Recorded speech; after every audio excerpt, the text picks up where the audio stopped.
ఈరోజు దేవుని వాక్యము మత్తయి సువార్త 1వ అధ్యాయము 18వ వచనం నుండి 23వ వచనం వరకు.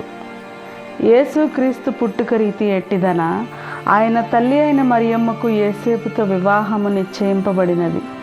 కానీ వారిరువురును కాపురము చేయకముందే పవిత్రాత్మ ప్రభావం వలన మరియమ్మ గర్భము ధరించినది.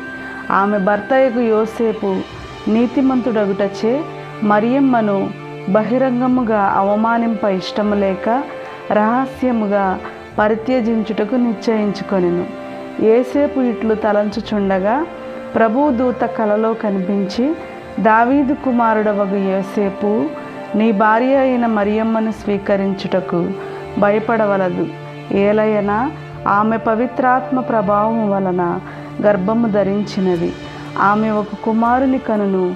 నీవు ఆయనకు యేసు అని పేరు పెట్టుము. ఏలయనా ఆయన తన ప్రజలను వారి పాపముల నుండి రక్షించును అని చెప్పెను.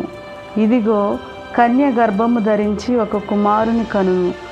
ఆయనను ఇమ్మానుయేలు అని పిలిచెదరు అని ప్రవక్తతో ప్రభువు పలికినది నెరవేరునట్లు ఇదంతయు సంభవించెను. ఇమ్మానుయేలు అనగా దేవుడు మనతో ఉన్నాడు అని అర్థము. ఇది క్రీస్తుని సువిశేషము. క్రీస్తువా మీకు స్తుతి కలుగునుగాక. ఆమేన్.